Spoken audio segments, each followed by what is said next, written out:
Hello students, आज हम अपने सिलेबस का नेक्स्ट टॉपिक करेंगे। ठीक है, कल हमने स्टडी किया था फोर्स। ठीक है, फोर्स कितना एक्सपीरियंस करता है। ठीक है, तो फोर्स हमारा क्या था, फटाफट से एक बार देख लेते हैं।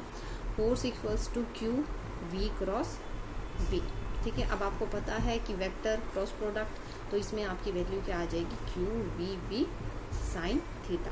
थीटा क्या था, एंगल था किसके बीच में, वेक्टर बी के बीच में और वेक्टर बी के बीच में। ठीक है, अब आपने देखा था कि हमने डायरेक्शन निकाली थी, इसके बाद ये तो फॉर्मूले की बात हो गई। हमने जब डायरेक्शन निकाली थी तो उसको हमने तीन रूल्स हमने उसके पढ़े थे। पहला तो हमारा स्क्रू रूल, जो कि आपकी बुक में तो गिवन नहीं है, लेकिन आपको ये पता है पहले से, क्योंकि स्क्रू रूल जब हम निकाल रहे थे कि हम वेक्टर, जब हमने क्रॉस प्रोडक्ट 11th में किया था वहाँ स्टडी किया था, तो वही चीज़ यहाँ पर है। तो हमारा एक था स्क्रू रूल। ठीक है, दूसरा था हमारा लेफ्ट हैंड रूल। ठीक है, या हम इसको फ्लेमिंग लेफ्ट हैंड रूल भी बोलते हैं। ठीक है, थर्ड था हमारा राइट हैंड पाम रूल। ठीक है, जिससे हमें पाम से अपनी डायरेक्शन पता लगती है। ठीक है, ये तीन रूल हमने स्टडी किए थे, जिससे हमें इसकी डायरेक्शन पता लग रही थी। फाइन, उसके बाद हमने कुछ इसके फॉर्मूले से रिलेटेड हमने थीटा के कंसीडर करके स्पेशल केसेस कंसीडर किए थे कि थीटा की वैल्यू हमारी 0 डिग्री है, 90 डिग्री है, 180 डिग्री है, तो हमारी क्या वैल्यूज रहेंगी। ठीक है, तो ये तो हमने किया था अपने लास्ट वीडियो में। ठीक है, आज हम करेंगे वर्क डन। ठीक है, वर्क डन कौन कर रहा है, मैग्नेटिक फील्ड वर्क डन कर रहा है। किस पर कर रहा है, आपके पार्टिकल पर कर रहा है। ठीक है, कौन सा पार्टिकल है आपका, चार्ज पार्टिकल। कौन सा पार्टिकल है आपका, चार्ज पार्टिकल। ठीक है, तो आज का जो टॉपिक है वो हमारा क्या है, work done by the magnetic field on a charge particle. ठीक है, तो सबसे पहली बात तो वर्क डन जो होता है वो हमारा इस कंडीशन में होता है 0। ठीक है, तो हम वो स्टडी करेंगे कि कैसे होता है। फाइन, तो ये मैंने पहले ही बता दिया कि वर्क डन क्या है आपका, 0 होता है इस कंडीशन में। ठीक है, अब वो देखिए कि वो कैसे होता है। हमें पता है कि फोर्स की वैल्यू होती है हमारी, हमने फॉर्मूला पढ़ा है V क्रॉस B, ये हमने फॉर्मूला पढ़ा है इसका। ठीक है, अब आपको पता है कि जो मैग्नेटिक फोर्स है वो वेलोसिटी के परपेंडिकुलर होता है, और जो मैग्नेटिक फोर्स है वो आपका मैग्नेटिक फील्ड के भी परपेंडिकुलर होता है। ठीक है, दोनों की डायरेक्शन के परपेंडिकुलर होता है। तो हम क्या कर सकते हैं कि अगर हम डॉट प्रोडक्ट लेते हैं, ठीक है, किसका, फोर्स का और वेक्टर v का। ठीक है, फोर्स और वेक्टर v का अगर हम डॉट प्रोडक्ट लेते हैं तो उसकी वैल्यू क्या आएगी, हमारी 0 आएगी। ठीक है, क्योंकि हमें पता है कि क्रॉस डॉट प्रोडक्ट में क्या होता है, Q V B cos theta. ठीक है, परपेंडिकुलर है तो कॉस 90 0 होता है आपका, है ना। तो हमारे पास क्या है, डॉट प्रोडक्ट अगर हम लेंगे तो हमारे पास क्या वैल्यू आएगी, इसकी 0 वैल्यू आएगी। ठीक है, तो अगर हम इस चीज को आप देखेंगे हमारे पास सीधा प्रूव हो जाएगा। ठीक है, तो अगर हम इसकी वैल्यू, हमें पता है कि हम डॉट प्रोडक्ट लेते हैं तो हमारे पास 0 वैल्यू आएगी। तो अगर हम इसको फॉर्मूला लिखें तो हमारे पास क्या आएगा, V क्रॉस B और डॉट प्रोडक्ट और विद वेक्टर V 0 होता है हमारे पास। अब हमारे पास हमें पता है कि फोर्स का एक फॉर्मूला और होता है, force equals to mass into acceleration, जो कि हमारा क्या है, सेकंड लॉ से आता है। सेकंड लॉ किसका, न्यूटन का सेकंड लॉ। ठीक है, न्यूटन के सेकंड लॉ से हमारे पास आता है force equals to mass into acceleration, हमें ये फॉर्मूला पता है। ठीक है, तो अब अगर हम एक्सेलरेशन को वेलोसिटी की टर्म में लिखें तो आपको पता है एक्सेलरेशन क्या होता है, dv/dt होता है। ये फॉर्मूला आपको पता है, आप हमेशा से पढ़ते आए। ठीक है, तो हम क्या करें, यहाँ पर उसको रिप्लेस कर दें तो फोर्स क्या हो जाएगा, m dv/dt, हम इसको लिख सकते हैं। ठीक है, अब अगर हम फोर्स की जगह यहाँ पर इस फोर्स की वैल्यू की जगह अगर हम ये वैल्यू पुट कर दें तो हमारे पास क्या हो जाएगा, m dv/dt। ठीक है, इससे हम क्या बोल सकते हैं, और dot product with vector v, dot product with vector v ये किसके इक्वल आ जाएगा, हमारा 0 के इक्वल आ जाएगा। ये चीज हमने कर दी। ठीक है, अब देखिए अगर हम इस चीज को 2 से मल्टीप्लाई कर दें, 2 से डिवाइड कर दें, ठीक है, तो हम इसको क्या लिख सकते हैं, m 2 से मल्टीप्लाई कर दिया, 2 से डिवाइड कर दिया। पार्टिकल की बात कर रहे हैं तो मास हमारा उसका सेम रहेगा, पार्टिकल का वेलोसिटी चेंज हो सकती है हमारी, तो हम इसको और क्या लिख सकते हैं, D V by D T into V. हम इसको ऐसे लिख सकते हैं। अब हमने 2 से मल्टीप्लाई किया है और 2 से डिवाइड किया, तो हम इस टर्म को 2 बार लिख सकते हैं। तो हम इस टर्म को अगर 2 बार लिखेंगे m/2 v dv by D T plus v dv by D T, हम इसको लिख सकते हैं। 2 बार हम इस टर्म को लिख सकते हैं। अब देखिए इस टर्म को हम और क्या लिख सकते हैं, m/2 v इंटू वी, ठीक है, v मल्टीप्लाई v, तो हम इसको क्या लिख सकते हैं, m/2 v²। अब देखिए हमने इसको ऐसे कैसे लिख दिया, ठीक है। ये देखिए आप अगर d बाई डी टी लेते हैं v इंटू वी का, 2 है आपके पास, 2 v की मतलब v आपने 2 लिया, वो आपको विद रिस्पेक्ट टू मतलब v² को आपको डिफ्रेंशिएट करना है विद रिस्पेक्ट टू t। तो आपने क्या है, चेन रूल पढ़ा, first function as it is, दूसरे का डिफ्रेंसिएशन, तो क्या हो जाएगा dv by D T plus second function as it is, first का differentiation dv by D T. तो ये यही टर्म है, तो इसलिए हम इसको क्या लिख सकते हैं, इसके इक्वल लिख सकते हैं, ठीक है। अब देखिए यहाँ पर क्या होगा, इस चीज को हम क्या लिख सकते हैं, v इंटू वी, लेकिन v इंटू वी के साथ क्या है, डिफ्रेंसिएशन, ठीक है। तो हमें क्या लगाना है यहाँ पे, d बाय डी टी, ठीक है, d बाय डी टी।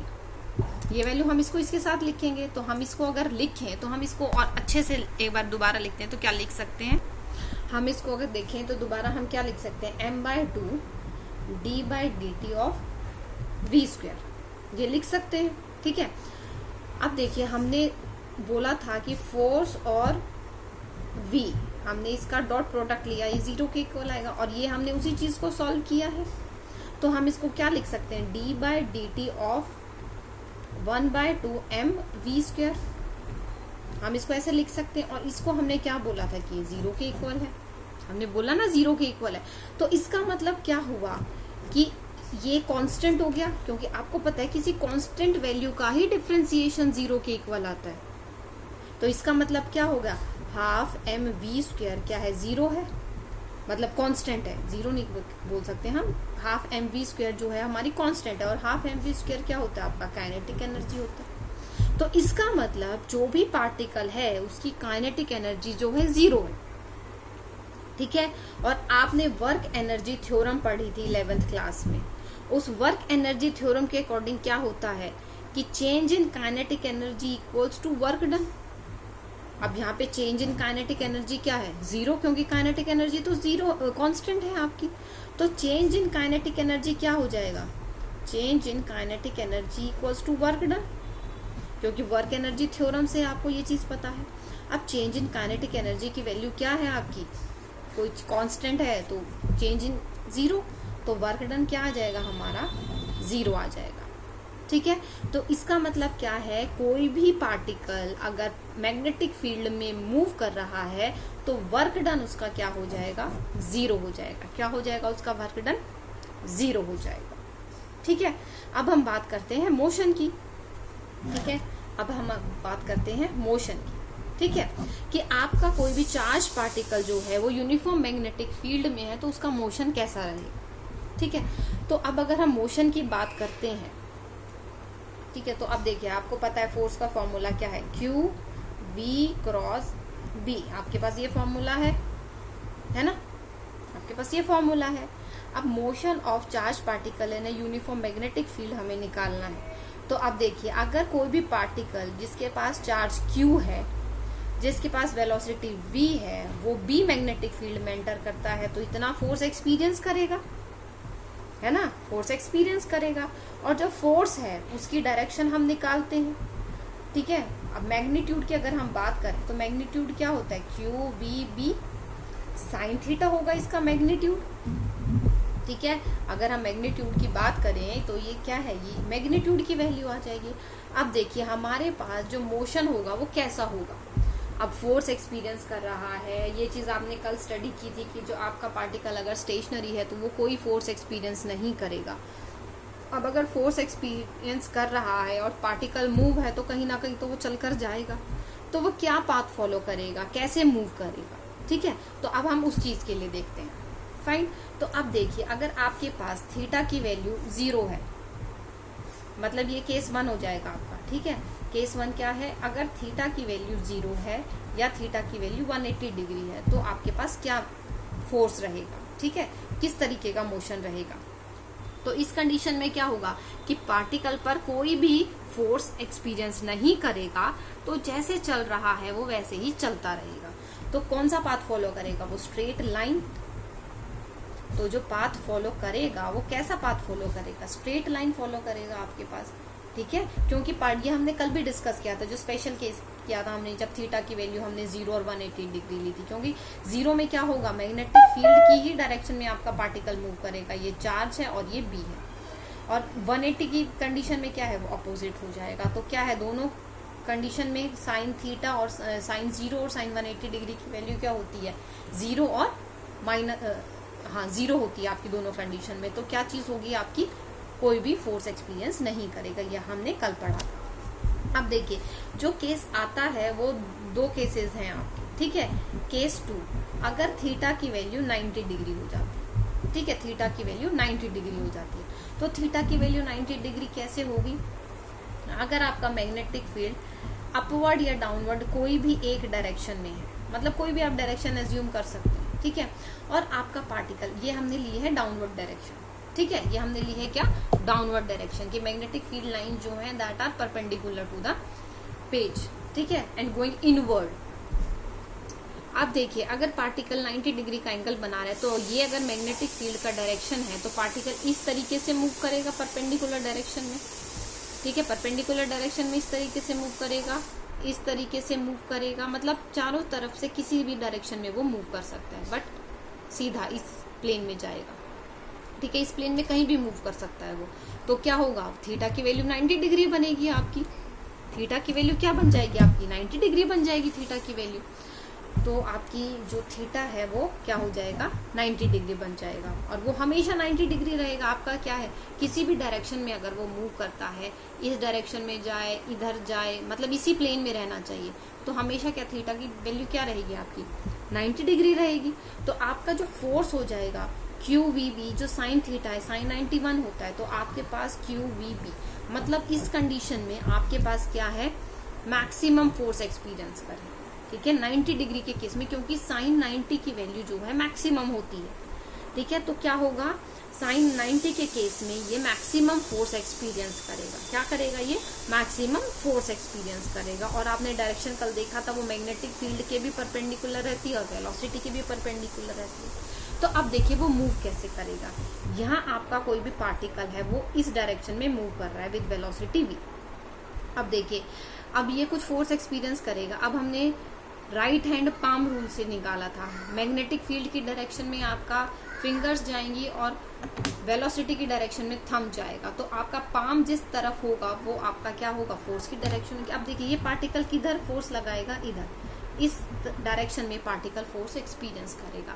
अब देखो, वेलोसिटी इधर लेकर जाना चाहती है, फोर्स इसको इधर लेकर जाना चाहता है, तो क्या करेगा, ये कुछ ऐसे बेंड हो जाएगा, ठीक है। अब यहाँ पर देखिए, यहाँ पर वेलोसिटी अब किधर हो जाएगी, इसकी सीधी इस डायरेक्शन में लेके जाना चाहेगी वेलोसिटी, और फोर्स क्या कहेगा, इधर परपेंडिकुलर डायरेक्शन में। फिर ये क्या करेगा, कुछ बेंड हो जाएगा, ठीक है। अब यहाँ पर क्या होगा, वेलोसिटी इस डायरेक्शन में लाना चाहेगी और फोर्स क्या है, परपेंडिकुलर लगेगा, तो फिर से क्या करेगा, बेंड हो जाएगा। तो ये क्या करेगा, जब आपका कोई भी पार्टिकल 90 डिग्री का एंगल फॉर्म करेगा, तो वो क्या करेगा, किस पाथ, कौन सा मोशन रहेगा उसका, सर्कुलर मोशन रहेगा, ठीक है। कैसा मोशन रहेगा उसका, सर्कुलर मोशन रहेगा, फाइन।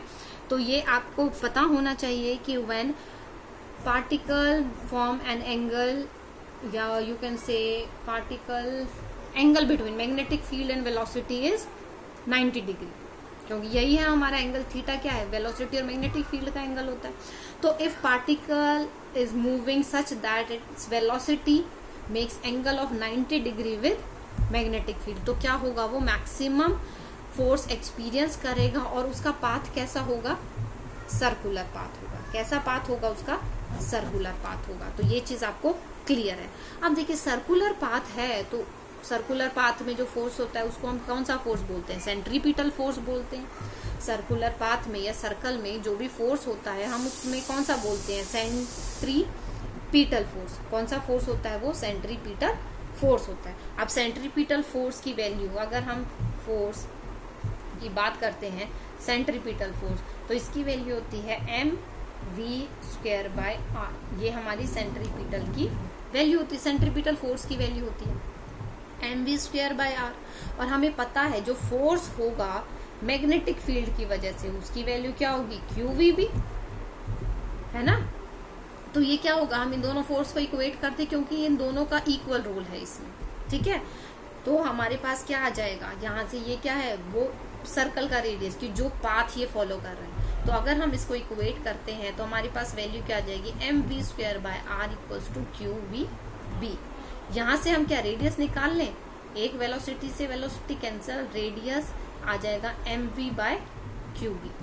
ये हमारे पास क्या आ गया? रेडियस आ गया। किसका रेडियस आ गया है? जो ये सर्कुलर पाथ फॉलो करेगा, ठीक है। क्या आ जाएगा? ये हमारा रेडियस आ जाएगा। किसका? जो ये सर्कुलर पाथ फॉलो करेगा, ठीक है। अब अगर हम टाइम पीरियड की बात करते हैं कि कितना टाइम पीरियड इसको लगेगा इस सर्कुलर पाथ को फॉलो करने में, मतलब ये सर्कुलर पाथ में अगर मूव करता है तो how much time it will take to move in a circular path, मतलब ये पूरा सर्कल करेगा कितने टाइम में। अब आपको पता है time equals to distance upon speed, है ना, डिस्टेंस अपॉन स्पीड। तो टाइम पीरियड कैपिटल टी, हम टाइम ले लेते हैं। डिस्टेंस क्या? अब सर्कल पाथ अगर फॉलो कर रहा है तो डिस्टेंस किसके इक्वल हो जाएगा? इसके सरकमफेरेंस के इक्वल हो जाएगा। और अगर हमने रेडियस r लिया है तो सरकमफेरेंस क्या हो जाएगा? 2πr हो जाएगा। और स्पीड कितनी है? स्पीड अभी हमने निकाली है, r निकाला है हमने, तो स्पीड क्या है? हम वेलोसिटी, वही जो v वेलोसिटी से मूव कर रहा है। और हमने r की वैल्यू अभी निकाली है। r की वैल्यू क्या आई है हमारी? mv/qb। क्या वैल्यू है? mv/qb। तो उसी वेलोसिटी से मूव कर रहा है, तो हम अगर यहाँ r की वैल्यू सब्स्टिट्यूट कर दें तो हमारे पास क्या आ जाएगा? 2πmv/qb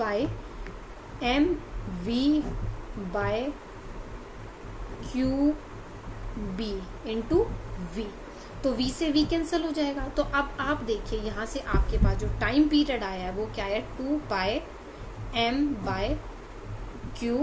अब देखिए मैग्नेटिक फील्ड सेम, आपका पार्टिकल का मास सेम रहेगा, उसका चार्ज सेम रहेगा। तो ये क्या है? इंडिपेंडेंट हो गया। किसका इंडिपेंडेंट हो गया? कि कितना उसका रेडियस बनेगा, है ना, या कितनी उसकी वेलोसिटी होगी। तो मतलब ये जो टाइम पीरियड आया है ये क्या है? आपका इंडिपेंडेंट है। Time period is independent of v and your what? r, radius. तो इसका मतलब आप कितनी भी वेलोसिटी से भेज लें उसको, या वो कितना भी बड़ा रेडियस बना दे जो पार्टिकल है, उसका टाइम पीरियड तो सेम रहेगा। मतलब अगर कोई भी पार्टिकल मैग्नेटिक फील्ड में इतना सर्कल बनाता है या कोई इतना सर्कल बनाता है, ये पाथ फॉलो करता है, रेडियस से तो इंडिपेंडेंट है, तो रेडियस का तो कोई मैटर ही नहीं है। तो इसका मतलब क्या है? टाइम पीरियड सेम रहेगा, ये इतना सर्कल बनाने में भी और इतना सर्कल बनाने में भी, ठीक है। तो ये क्या है? आपका independent of velocity and radius आ गया, ठीक है। तो ये आपका टाइम पीरियड की एक्सप्रेशन आ गई है और हमने ये रेडियस की एक्सप्रेशन निकाली, ठीक है, दोनों चीजें निकाली। अब देखिए तीसरी चीज आती है, जब आपका ये हमने क्या 90 डिग्री का एंगल स्टडी किया। अब अगर हम आर्बिट्रेरी कोई भी एंगल ले लेते हैं कि मतलब थीटा ही हम सपोज मान लें कि ये थीटा एंगल से आपका कोई भी पार्टिकल जो है वो मैग्नेटिक फील्ड में मूव कर रहा है। तो अब देखिए आपके पास ये मैग्नेटिक फील्ड की डायरेक्शन ले लेते हैं हम, ठीक है, ये y एक्सिस और ये z एक्सिस। अब अगर कोई पार्टिकल हम यहाँ से मूव कराते हैं, हम यहाँ 90 डिग्री में होगा तो क्या है? सर्कल यहीं पर ऐसे मूव करता रहेगा एक ही उसमें। अब यहाँ पर से अगर वो किसी एंगल थीटा पर हमने ये वेलोसिटी इसकी भेजी है, तो अब आपको पता है अगर ये थीटा एंगल से जाता है तो ये दो कंपोनेंट्स में ब्रेक होगा। थीटा एंगल से गया तो दो कंपोनेंट्स में ब्रेक होगा, तो एक तो हो जाएगा v cos थीटा और एक हो जाएगा v sin थीटा, ठीक है। और ये कंपोनेंट कौन सा है? ये कंपोनेंट होगा जो v cos थीटा है। v cos theta is parallel to b, मतलब क्योंकि ये क्या है, इसी के डायरेक्शन में है, इसी एक्स एक्सिस के अलोंग, तो क्या होगा, ये तो जैसे चल रहा है वैसा स्ट्रेट लाइन में चलता जाएगा, क्योंकि थीटा क्या हो जाएगा, इन दोनों के बीच का एंगल, इन दोनों के बीच का एंगल। तो क्या कॉस थीटा, इन दोनों के बीच का एंगल हो जाएगा, तो क्या होगा, हमने ये स्टडी किया था कि थीटा की वैल्यू अगर 0 डिग्री थी हमारी, तो 0 डिग्री के केस में क्या होगा, वो स्ट्रेट लाइन से चलता जाएगा आपका, कोई फोर्स एक्सपीरियंस नहीं करेगा, क्योंकि ये थीटा, हम उस थीटा से कंफ्यूज मत करना, ये थीटा जो हमने यूज किया है ये हमने इसका एंगल लिया है, और जो वहां पर हमने फॉर्मूले में यूज किया था वो एंगल था किसका, बी और बी के बीच का। ठीक है, तो हमारे पास क्या है, ये इसका कंपोनेंट है, फाइन। तो अब देखिए जो थीटा है वो इन दोनों के बीच का एंगल, अब ये क्या है, इसी के डायरेक्शन में आ गया, ये वाला ये इसी के डायरेक्शन में आ गया, तो हमारे पास क्या, इसकी वैल्यू कोई भी फोर्स एक्सपीरियंस नहीं करेगा। ठीक है, तो ये कोई भी फोर्स एक्सपीरियंस अगर नहीं करेगा तो स्ट्रेट पाथ में चलता जाएगा। अभी हमने फर्स्ट केस जो स्टडी किया, तो इसका मतलब ये आगे भी चलेगा, किस कंपोनेंट की वजह से, v cos थीटा कंपोनेंट की वजह से ये कैसे चलेगा, स्ट्रेट लाइन में चलेगा, मतलब आगे मूव करेगा, क्योंकि ये इस डायरेक्शन में इसको ये वेलोसिटी दे रहा है। अब अगर आपके पास, आपने पढ़ा था 90 डिग्री का एंगल बना रहा है, तो ये सर्कुलर पाथ, तो v साइन थीटा की वजह से क्या होगा, ये सर्कल फॉर्म करेगा। ठीक है, तो अब क्या है, दोनों कंपोनेंट्स हैं आपके पास, v cos थीटा की वजह से स्ट्रेट लाइन में जाएगा और v साइन थीटा की वजह से सर्कल में जाएगा। तो अब दोनों का कॉम्बिनेशन होना चाहिए इसमें। ठीक है, तो दोनों का कॉम्बिनेशन होगा तो ये क्या करेगा, ये एक हेलिकल पाथ फॉर्म कर लेगा। क्या होगा, एक हेलिकल पाथ फॉर्म कर लेगा। ठीक है, तो अगर आप किसी भी पार्टिकल को थीटा एंगल से भेजते हैं, मतलब वो 90 नहीं होगा, ठीक है, 90 नहीं होना चाहिए वो एंगल, तो वो पार्टिकल जो है हेलिकल पाथ फॉलो करेगा। ठीक है, क्या करेगा, वो हेलिकल पाथ फॉलो करेगा। फाइन, तो जो मैग्नेटिक फील्ड की डायरेक्शन में जो ये पाथ कवर करता है, इसे हम बोलते हैं पिच। ठीक है, क्या बोलते हैं हम, पिच। ठीक है, मैग्नेटिक फील्ड की डायरेक्शन में जो ये पार्टिकल पाथ कवर करेगा, इसे हम बोलते हैं पिच। फाइन, तो आप लोगों ने तीनों केस स्टडी कर लिए कि जिसमें हमें ये देखना था कि आपके पास कितना वो मोशन का आपका पाथ जो है वो क्या रहेगा। ठीक है, एक छोटी सी चीज और रह गई है कि अगर आप मैग्नेटिक फील्ड और इलेक्ट्रिक फील्ड दोनों एक साथ अप्लाई कर रहे हैं और उसमें आपका मूविंग चार्ज पार्टिकल, ठीक है, अब मूविंग चार्ज पार्टिकल तो होना ही चाहिए, क्योंकि आपने कल देखा था कि जो मैग्नेटिक फील्ड में पार्टिकल होगा, अगर वो स्टेशनरी है, उस पर कोई भी मोशन नहीं है, तो वो कोई भी फोर्स एक्सपीरियंस नहीं करेगा। ठीक है, वो कोई भी फोर्स एक्सपीरियंस नहीं करेगा। तो इसका मतलब अगर आपका पार्टिकल मैग्नेटिक फील्ड है सपोज इस डायरेक्शन में, ये बी, ठीक है, और ये है हमारा ई। ठीक है, ये आप इस तरीके से देखिए इसको, मैग्नेटिक फील्ड है आपका इस डायरेक्शन में, क्योंकि हम फिर उसका पाथ नहीं बता पाएंगे कि जो आपका पार्टिकल है। ठीक है, मैग्नेटिक फील्ड इस डायरेक्शन में है, ठीक है, और इलेक्ट्रिक फील्ड का कोई भी आप परपेंडिकुलर डायरेक्शन ले लीजिए, नीचे की तरफ ले लीजिए, सामने की तरफ ले लीजिए, किसी भी तरफ आप ले सकते हैं। ठीक है, तो अगर हम इलेक्ट्रिक फील्ड का ये डायरेक्शन ले लेते हैं, ये आपकी इलेक्ट्रिक फील्ड है, और ये क्रॉस लाइन, क्रॉस जो है ये आपका मैग्नेटिक फील्ड है। ठीक है, तो आपके पास अगर आपने यहाँ से कोई भी पार्टिकल Q सेंड किया, ठीक है, तो अब देखिए पार्टिकल यहाँ पर कुछ फोर्स एक्सपीरियंस करेगा, दोनों की वजह से करेगा, मैग्नेटिक फील्ड की वजह से भी, इलेक्ट्रिक फील्ड की वजह से भी। ठीक है, तो अब देखिए मैग्नेटिक फील्ड की वजह से पार्टिकल सेम है, और इलेक्ट्रिक फील्ड में वो इतना फोर्स एक्सपीरियंस करता है। ठीक है, पार्टिकल वही है, मैग्नेटिक फील्ड में वो क्या है, बी फोर्स एक्सपीरियंस करता है। ठीक है, अगर वो पार्टिकल सीधा निकलेगा तो इसका मतलब उस पे ये वाला फोर्स और ये वाला फोर्स दोनों इक्वल है। अगर पार्टिकल सीधा निकल जाता है अनडिफ्लेक्टेड, तो इसका मतलब इसका जो फोर्स एक्सपीरियंस हो रहा था वो नलीफाई हो रहा है, किसकी वजह से, जो इलेक्ट्रिक फील्ड से फोर्स एक्सपीरियंस कर रहा है ये पार्टिकल। तो इसका मतलब दोनों फोर्स इक्वल होंगे। तो अगर दोनों फोर्स इक्वल होते हैं तो आपकी जो वेलोसिटी है वो किसके इक्वल आ जाएगी, E/B के इक्वल आ जाएगी। तो इससे हमें क्या पता चलता है कि जो आपका वेलोसिटी है पार्टिकल की वो E/B रेशो के इक्वल होनी चाहिए। ठीक है। तो और क्या कह सकते हैं आप कि अगर आपको अपना पार्टिकल अनडिफ्लेक्टेड निकालना है तो उसके लिए क्या चाहिएगा, जो फोर्स एक्सपीरियंस करेगा पार्टिकल वो इक्वल होना चाहिए। फाइन। तो सिर्फ वही, इसका मतलब अगर आप बीम पास करते हैं, अगर आपके पास अलग अलग इलेक्ट्रॉन्स हैं, अलग अलग उनके पास एनर्जी है या वेलोसिटी आप बोल सकते हैं, तो वो अनडिफ्लेक्टेड वही निकलेंगे जिनके पास इलेक्ट्रिक और मैग्नेटिक फील्ड जो होगा, जब जो फोर्स एक्सपीरियंस करेगा वो इक्वल और अपोजिट डायरेक्शन में होगा। ठीक है। और जो वेलोसिटी की वैल्यू है वो E/B के इक्वल होगी। किसके इक्वल होगी? E/B के इक्वल होगी। ठीक है। तो ये था आपका इस चैप्टर आज का लास्ट टॉपिक। ठीक है। तो आज हमने क्या किया है, पहले तो हमने वर्क डन कैलकुलेट किया था जो कि हमारा 0 के इक्वल आया था। उसके बाद हमने मोशन स्टडी किया। मोशन अगर हमारे पास थीटा की वैल्यू 0 डिग्री होती है तो वो स्ट्रेट लाइन बनाता है। थीटा की वैल्यू अगर 90 डिग्री होती है तो वो सर्कल बनाता है, सर्कुलर पाथ फॉलो करता है।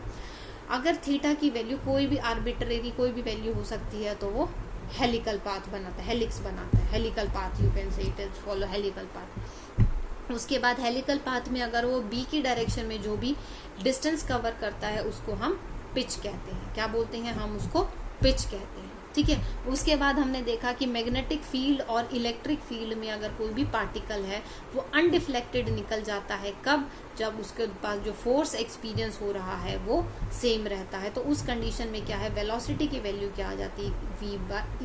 E/B वैल्यू आती है। ठीक है। और हमने क्या निकाला था? हमने रेडियस निकाला था। जो ये सर्कुलर पाथ अगर फॉलो कर रहा है पार्टिकल तो उस रेडियस की क्या वैल्यू रहेगी। ठीक है। तो रेडियस की वैल्यू जो है दूसरी हमने वैल्यू निकाली थी, हमने टी की वैल्यू निकाली थी। ठीक है। तो रेडियस और टी आपने देखा था कि आपका इंडिपेंडेंट है किससे? वेलोसिटी से और रेडियस से, कि वो क्या पाथ फॉलो कर रहा है। ठीक है। तो ये सब चीजें आज हमने अपने लेक्चर में कवर की हैं। आई होप आप लोगों को समझ आया होगा और अपना स्टडी अच्छे से करते रहिए। बुक से मैं बार बार रिपीट करती हूँ, word to word, line to line read कीजिए। ठीक है। So that your concept become strong. और जो एग्जाम है उसमें जो 20 मार्क्स के आपके ऑब्जेक्टिव आएंगे बेटा वो अंदर से ही आएंगे, ऐसा आज आपको कुछ भी पका पकाया नहीं मिलने वाला है। ठीक है। तो आप अपनी word to word, line to line study कीजिए for your final exam. If anybody have any doubt do ask. Thank you students, that's all for today.